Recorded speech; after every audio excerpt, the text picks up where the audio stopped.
The following is a production of Learfield Sports. It's time to put a bow on one more present as we look back at some of the best stories from the fall semester. It was a great first half of the year for the UMass Sports Insider, so our gift to you this holiday season is a chance to look back at some of the fan favorite segments that we aired over the first 10 episodes. From some great behind-the-scenes looks at hockey to the women's lacrosse team going toe-to-toe with the Marine Corps, it's been fun to share this unique content with our fans this fall. Plus, we'll revisit our feature on Heather McLean, who was one of the top 10 female student athletes in all the NCAA this year. So grab some candy canes and put on your best holiday attire. The UMass Sports Insider starts now.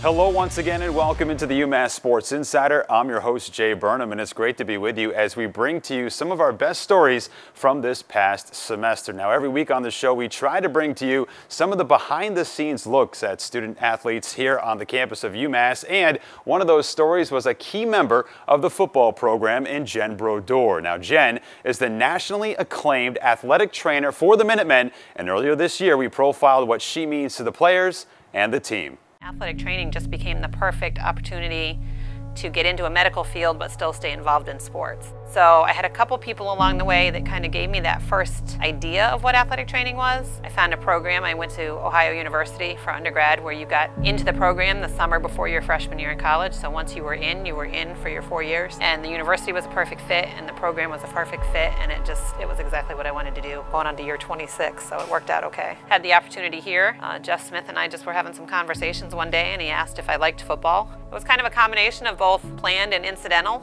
but I think those are the best things work out that way. And it just seemed like the perfect environment. I'm much more of a collaborative athletic trainer. I like working with people, and just from the time I got here it's been a fit, and it's obvious by the fact that I've been here for 12 years, and I've been the head athletic trainer for football since August of 2008, and I've been employed here at UMass since October of 2006. I worked football in undergrad, so as a student at Ohio I worked football twice, and then in grad school I worked football, and I really enjoyed football. I like the contact sport, I like the intensity of it, so it was something that in the back of my mind I always enjoyed and kind of hoped that I would get back to. In those days there weren't women working in the NFL or any other pro sport, so it was kind of that, you know, I wouldn't mind being the first woman to work in the NFL. That'd be kind of cool. A contact sport is definitely, it's definitely more intense. You definitely have to be on your toes. There's a lot more action both on and off the field. I think, you know, on a game day, I was just looking the other day. On Saturday, I did 25,000 steps on Saturday. So you're going constantly because there's contact on every play, and I'm always counting to make sure there's 11 people standing up on the field, and I'm always watching guys as they're coming off the field. So I think I thrive on the organized chaos, which is college football. It's the intensity and the high activity, I think, that I thrive on, because you can't not watch a play or you miss something that happens. Becoming one of few women that's the director of their department and the head football athletic trainer is the opportunity to help give those opportunities to students that are coming up through the ranks right now. I never would have had the opportunities I have had if it weren't for the people that have supported me and my mentors and encouraged me and collaborated with me. When you're on a bus and you're one of 2 or 3 women, you know, you're aware of the differences, or you're aware of kind of the fact that you're one of a few, but it doesn't change who I am, how I act, or how I do my job. To me, it's just, they're all athletes, and I'm just another athletic trainer doing a job, and doing a job that I love, and doing a job to the best of my ability in order to allow them to do what they want to do. I'm thrilled to be considered one of the few that's been able to make some leeway there, which is great. To me, I'm just an athletic trainer. It doesn't matter if I'm a woman in football, but then it's kind of cool when people say, and you're taking some risks, and you're trying to make the profession better, and trying to help the next generation get better. That's pretty cool. I've been very fortunate. I've received a couple of awards through the NATA. Received one back in 2007, which was for leadership to the state organization, so the state athletic training organization. Last year I received one called the New Horizon Award, which was given by the College and University Committee, and that was for emerging leadership in the profession. Probably the most special was the Assistant Athletic Trainer of the Year, and Jeff Smith nominated me for that, which is, it's always really nice to receive accolades that you know your peers have instigated. We had a player here who had a broken ankle during a game. We were on the road. It was pretty ugly. We got him home. The poor guy had to fly home. It was a long night. We got him through. The first time he played After coming back from his injury, he scored a touchdown, and he kept the ball and ran off the field and up the sideline and handed me the ball and said that he scored that touchdown because of all the work we had put in with him. And that's exactly why you do it. You have kids like that that are super appreciative and thankful, and their parents are thankful, and you get to see them go on and do what they want to do, and you get to see them go play in the NFL, or you get to see them go become Pennsylvania state policemen, or you get to go see them, you know, become lawyers, or to achieve their goals, whether it's on or off the field, is what keeps me coming back. And if you've ever had the chance to meet Jen, you would know she's a consummate professional on and off the ice, and we're lucky to have her here on the campus of UMass. Now on to hockey, because the hockey program, of course, has been at the top of the rankings. But before UMass hockey rose to national prominence this season, several of the players spent their summers training at the NHL development camps. Check out what that experience was like and how it set them up to become one of the best teams in the country this year. I'm Philip Laganov, and I was at the Boston Bruins development camp. Mitchell Chafee, and I was with the Pittsburgh Penguins development camp. John Leonard, and I attended the San Jose Sharks camp. I'm Ivan Chukarov. I was with the Buffalo Sabres development camp. Cale Makar, and I went to Colorado Avalanche development camp. Cy Farmer, and I attended the Minnesota Wild development camp. Jake McLaughlin, Chicago Blackhawks development camp. I'm Mario Ferraro. I attended the San Jose Sharks development camp this summer. The first time I stepped on the ice, I had to take a few deep breaths to kind of take everything in. It's almost hard to believe, obviously. It's every kid's dream to have that NHL jersey on at some point, even though if it's not a game, even a development camp. It's a special moment, and I just try to take it all in. I thought it was kind of special since it's almost like being a neighbor. Being able to go to a team that's so close by, especially an Original Six team, it was a great experience. Being able to see some of the fans, maybe from UMass, at the camp. I don't think there was like a certain moment or anything. I think it was just kind of the whole experience that, was really helpful for me. And you kind of understood what it takes to get to the next level, and you got to see the facilities and the workout programs and the rinks and stuff like that. So overall, it was just a really cool experience, and I got a lot out of it. Every year, there's something new that I take away from them that I can bring here to UMass, or there's certain drills or a certain attitude. But being a vet, every summer I go there, it's cool to see the new products that they come in, and especially this year, I felt like I was kind of more of a leader in that aspect, kind of trying to help the kids with the drills that I kind of knew from previous years. So I enjoyed every minute of it this year. Great experience, not only to wear the Penguins gear, but just to be out there with all some of the best players.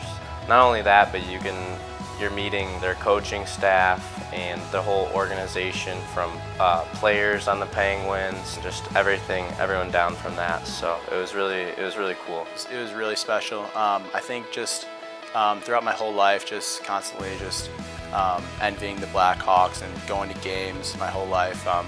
I'd wear a bunch of apparel each and every day, so being able to go there and actually attend their development camp was something special for me. I think it's just surreal.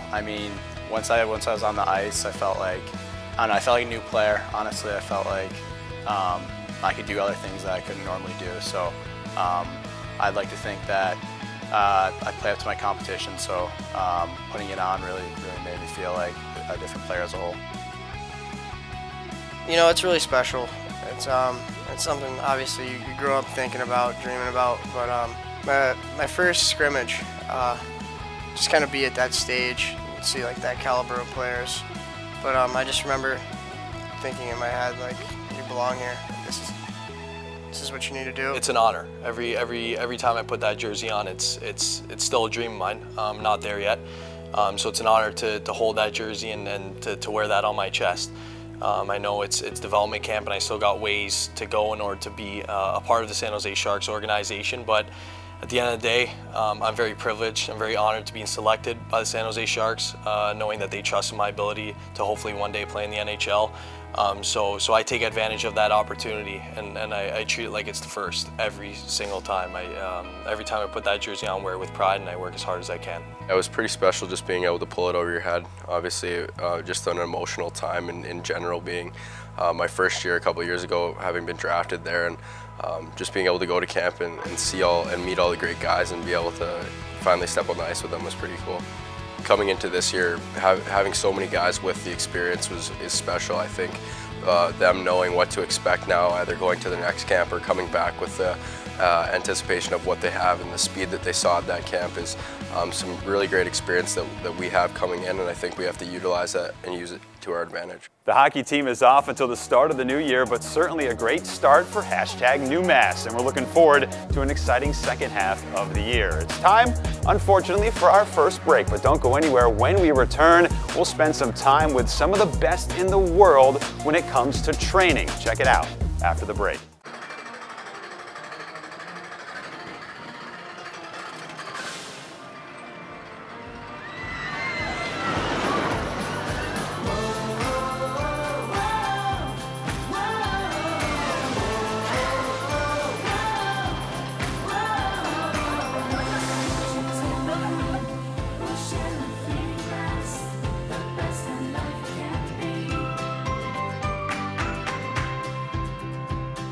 The Learfield Directors Cup, the highly recognized mark of distinction in college athletics across all divisions, both men's and women's sports. Follow your favorite team's pursuit for excellence in this prestigious annual award through thedirectorscup.com, USA Today, or at L Directors Cup on Twitter or Facebook. Learfield Directors Cup, the crowning achievement in college athletics since 1993.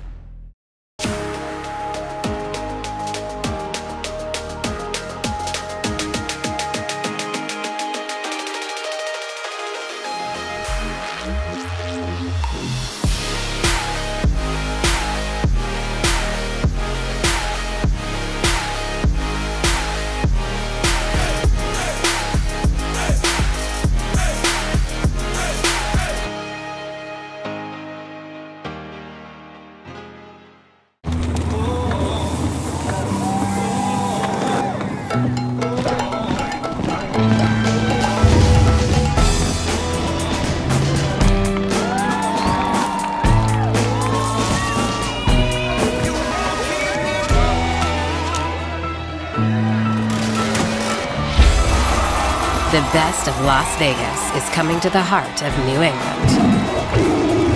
This is a first. Welcome back to the UMass Sports Insider Show on our Best Of edition. That's right, we're taking a look back at some of our favorite segments from the first 10 episodes this season. And one of those segments occurred during the off-season for UMass women's lacrosse. Now, as you might know, the off-season can be filled with practices, meetings, lifts, and more practices. And that's why sometimes coaches try to change things up a bit to keep things interesting. And this fall, the UMass women's lacrosse team kicked it up a notch as the Marine Corps put the Minutewomen through one of their high-intensity workouts.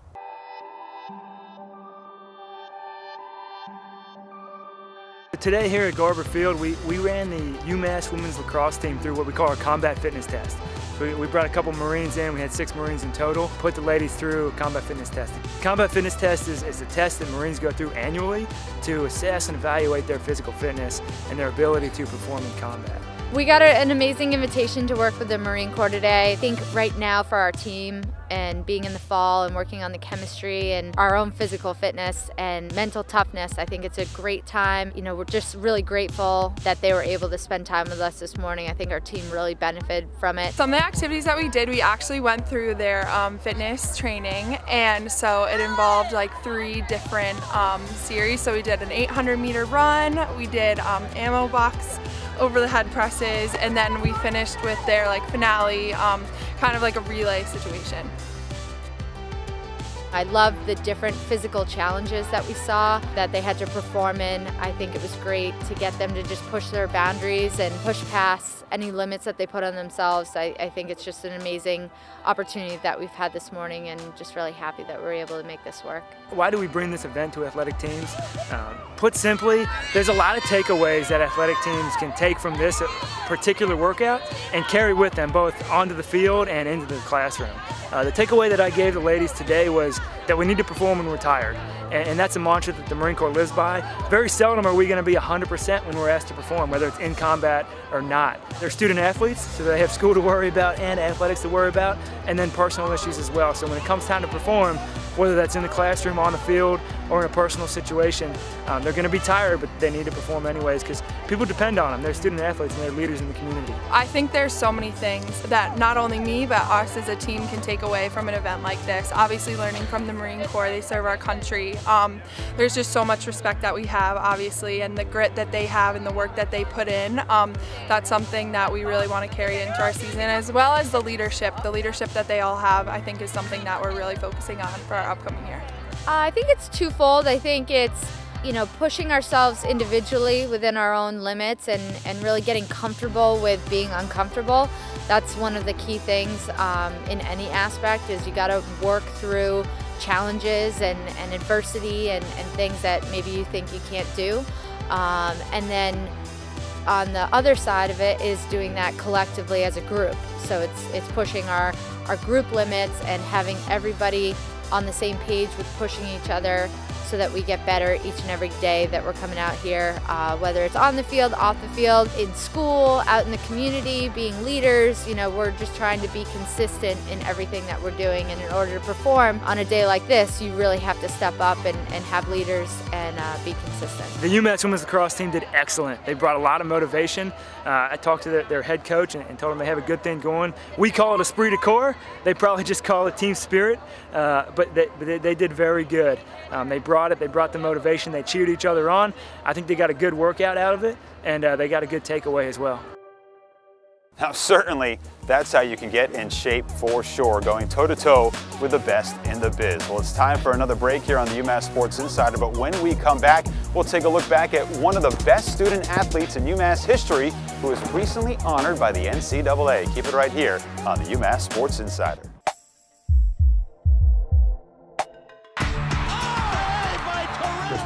I think he made 60 saves against Boston College. Maine winning in overtime, triple OT against UMass. I'll always remember Kevin Law picking up the Hockey East trophy and hoisting it. Who will make history this year at the 35th Hockey East Championship? Get your tickets at the TD Garden box office or Ticketmaster.com. That weekend here in March, playing down here at the Garden, those games are always a fan's dream. The City of Champions will crown another champion when the 2019 Atlantic 10 Women's Basketball Championship comes to the A.J. Palumbo Center on the campus of Duquesne University. The top teams in the Atlantic 10 will vie for the title and an automatic bid to the NCAA tournament. Friday, March 8th through Sunday, March 10th, 2019. Purchase your tickets now and cheer on your favorite team at the A10 Women's Basketball Championship.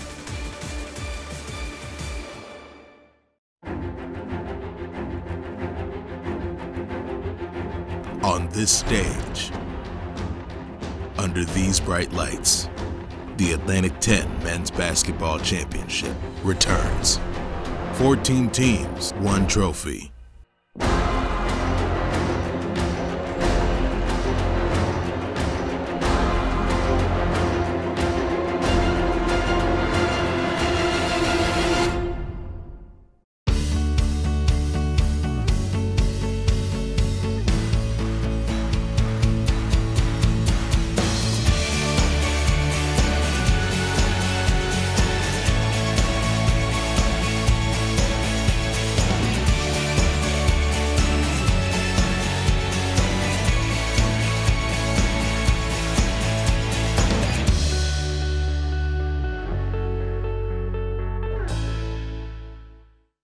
Welcome back to The Insider.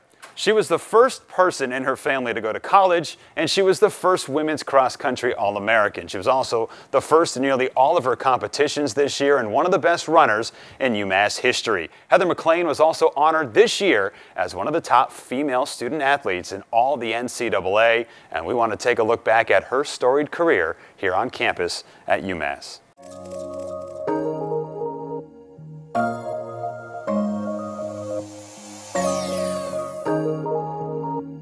So the NCAA Women of the Year award honors the top NCAA athletes from 3 divisions, Division 1, 2, and 3.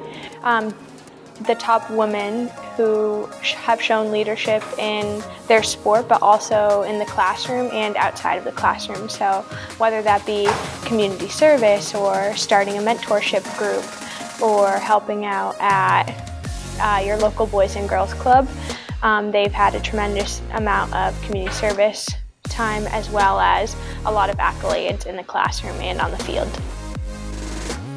Obviously, I had really hoped that I'd be in the top 10, but I just know there's so many amazing women in the NCAA, and I didn't know if I qualified to be in that top 10. So I was really honored and excited and just really happy with being notified that that happened and really excited to be in that spot.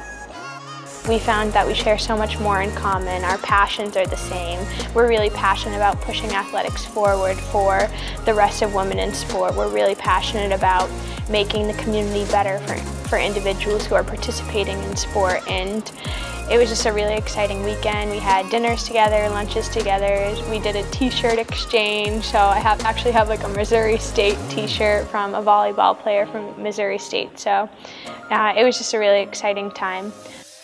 If there's no passion, then I'm not going to be as motivated to do it. So I really like going out and helping other people, or I really liked participating in all the SAC community service events, and those were things that I really enjoyed and actually took my mind off of maybe like athletics for the moment if athletics wasn't so great, or school with the moment if I was really stressed in school. So really finding the balance in everything.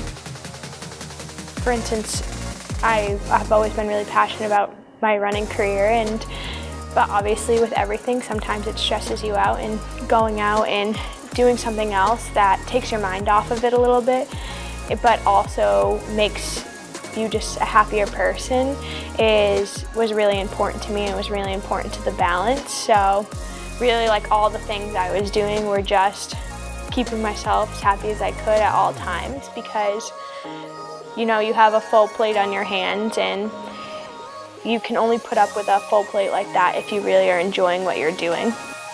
And from one senior star to a future star in hockey, that being Bobby Trevino. This next feature looks at the freshman's family ties to the sport and how that's influenced his passion for the game.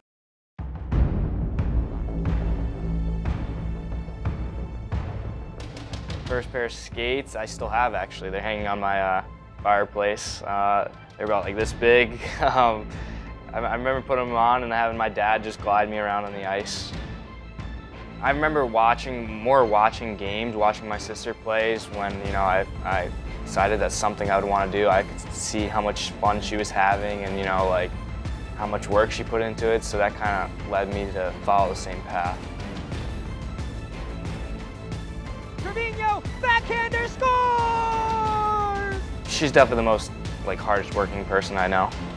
Everything she does is at 100%. You know, when it's in the weight room or, you know, on the ice. I just saw her work her tail off, and I saw how successful she was from that. You know, she's a great student. You know, unbelievable hockey player and a great person. Ben Barr and Bobby both played at Shattuck St. Mary's, so there's a connection there with the family. Ben knows the family well, so Bobby came in fairly early in the recruiting process once we got to campus. And I was told that he was a poor man's Johnny Gaudreau, and so that piqued my interest quickly. We weren't expecting him for another year, but he went out to USHL and he had over 40 points as a rookie.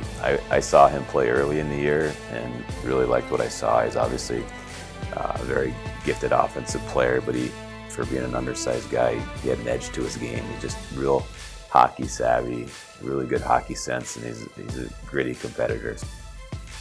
From when I went to prep to juniors, you know, I was more scared than anything. I was scared of the bigger players and how fast they'd play. But then when I went from juniors to college, you know, I felt like I could do it. I felt more confident in my abilities, and I just kind of changed the way I started out things. I just dove right into it, you know, just worked hard. Yeah, he's proven a lot already. I think he knows he's got to continue to get stronger. As he gets stronger, he'll be even more effective. You know, it felt really good to score that first one. A lot of adrenaline, especially on the 4-on-4. But what felt best was winning that game. You know, beating the #1 team and, you know, coming together as a group and pulling through. At 14-2 overall and ranked number 2 in the country, it's been the younger players on the roster who have bolstered a lot of that success, and we can't wait to see what Bobby and his teammates have in store for next semester. And coming up next, by the way, it's time for our last break. When we come back, we've got a special look back at some of the best highlights from this past semester. You won't want to miss it. We'll catch you on the flip side. This is the place where planets collide, where Pulitzer and Fulbright are full-time residents, where 28,000 brilliant young minds from 65 countries call home. This is the place that propels the state and lifts the world. UMass Amherst, this is the place.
Welcome back. This time of year, it's always important to reflect on what has transpired over the last 365 days, and our outstanding crew here at UMass Sports Insider put together some highlights from what this past season looked like, and hopefully something that's going to get you pumped up for what's in store in 2019.